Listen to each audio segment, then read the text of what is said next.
What would an extra $1,000 a month mean to you? Maybe it helps pay for groceries for you and your family every month, or maybe pay for that unexpected car bill when your check engine light comes on out of nowhere. Perhaps it gives you enough security to quit your job that you hate and pursue a different career, or it gives you enough extra income to start your own business. The opportunity would be endless.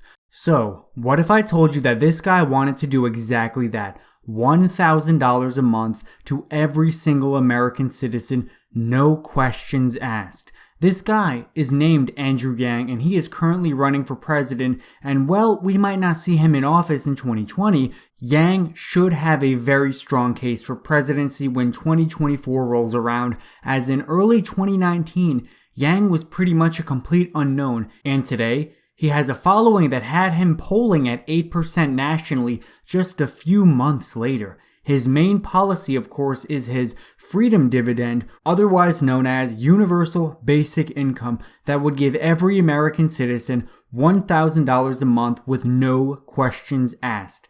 Andrew Yang is far from the first person to talk about universal basic income, as people such as Thomas Paine, Martin Luther King Jr., Richard Nixon, and Milton Friedman have all expressed support for UBI. So what is it that makes UBI so attractive to all these great minds? The opportunity to fail is a privilege afforded to a narrow subset of Americans. Risk and reward are two sides of the same coin, and it typically requires some sort of privilege to take risks in the first place. This is readily apparent in the venture capital ecosystem. VCs make lots of bets with the hopes of landing at least a few runaway successes to cover their losses and provide more capital for more investments. The still relatively young VC industry has birthed some of the greatest innovations of our time, including iconic companies like Apple, Tesla, and Google. We admire these companies and their founders because they remind us of what we are capable of individually and collectively. Less discussed are the high barriers to play the game and take the risks necessary to cultivate world-changing ideas. Many Americans are worried about putting food on the table. Their lives are dominated by a scarcity mindset. To enjoy the free time, financial, and psychological safety net, as well as the invisible capital required to build the next Facebook, that is a luxury indeed. Mark Zuckerberg discussed this at his 2017 Harvard commencement speech, where he made a case for universal basic income. If I had to support my family growing up instead of having time to code, if I didn't know I'd be fine if Facebook didn't work out, I wouldn't be standing here today. The greatest successes come from having the freedom to fail. There's a reason that the saying, "it takes money to make money," persists. It takes some level of abundance, both of spirit and capital, to create abundance.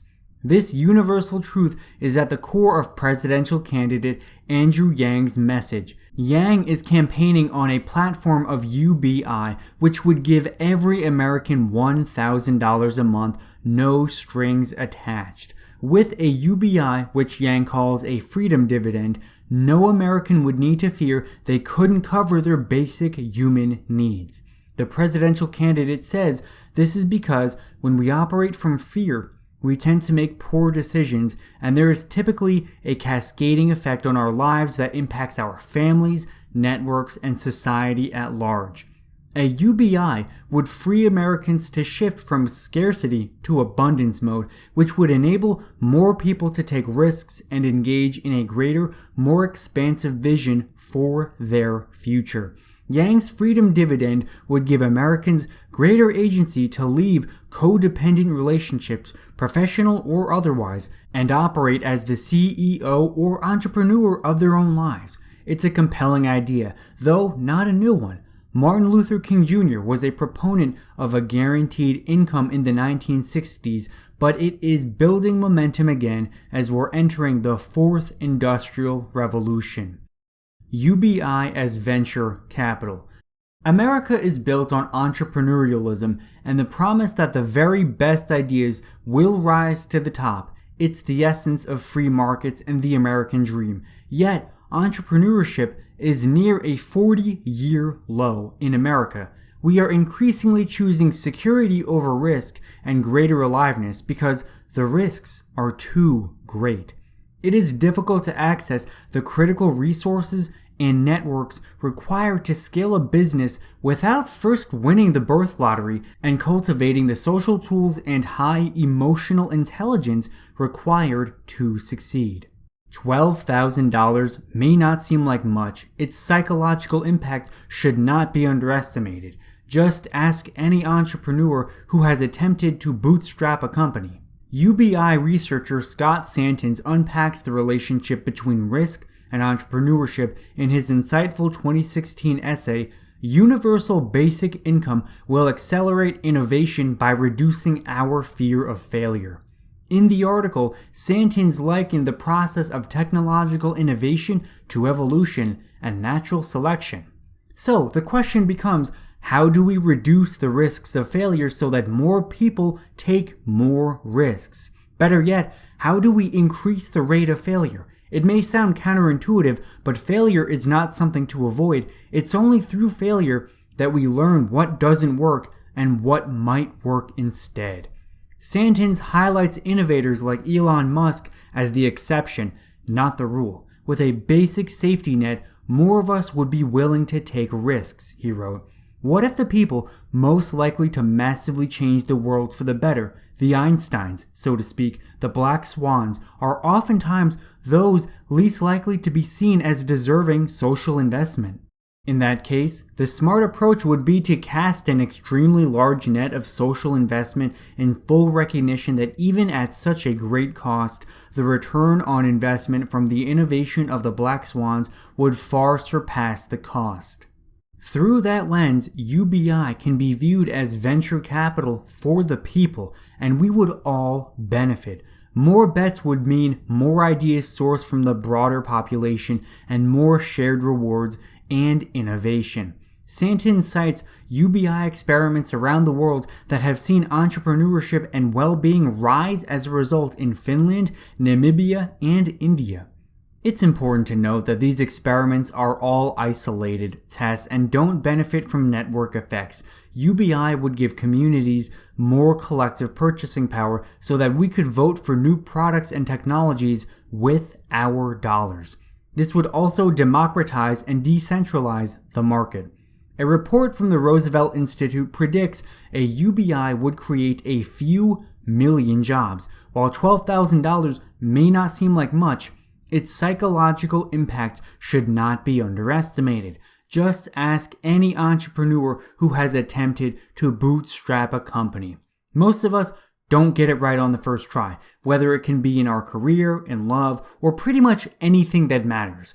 Our professional and personal successes are the byproduct of a series of failures and the grace of those who had faith in our trajectory of growth and evolution despite our shortcomings.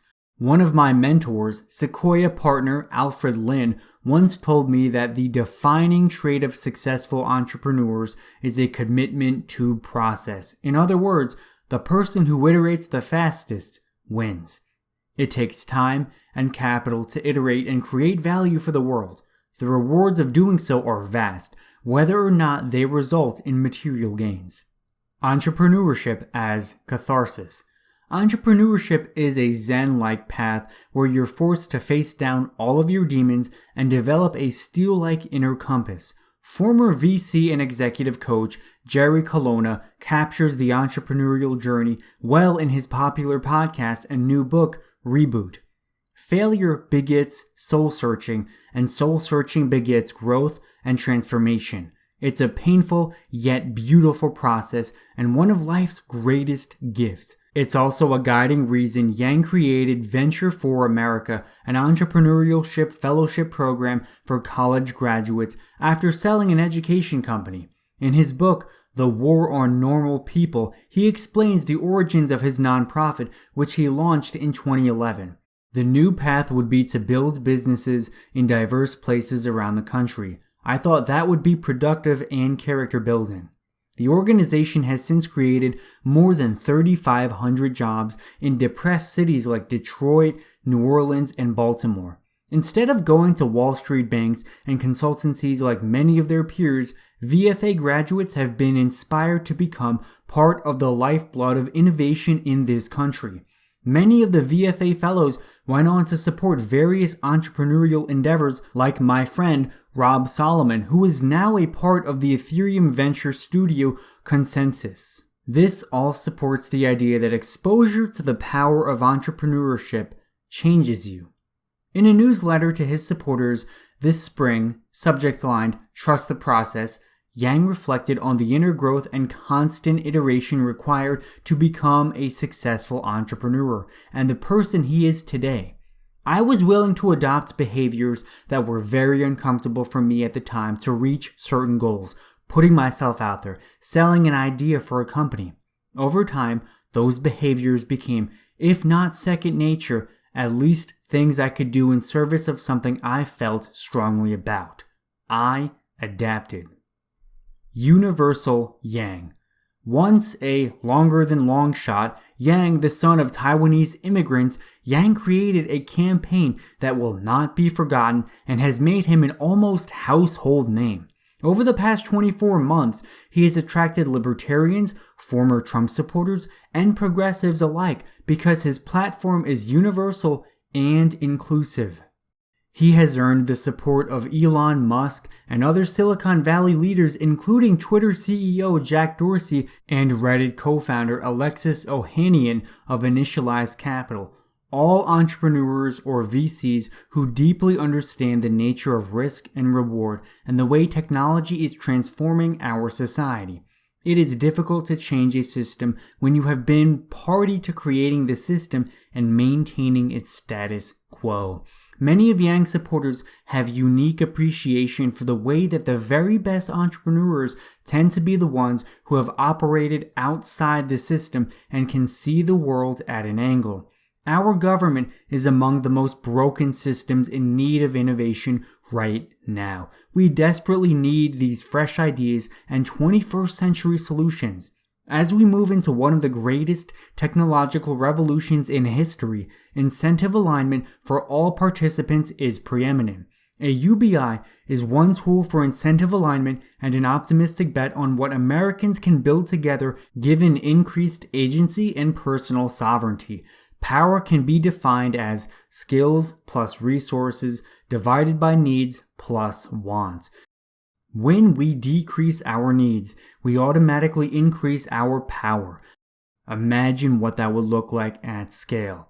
Well, that wraps up the video. If you made it all the way to the end, make sure to let us know how $1,000 a month would help you. But with that being said, thanks for watching the video and have a nice day, folks.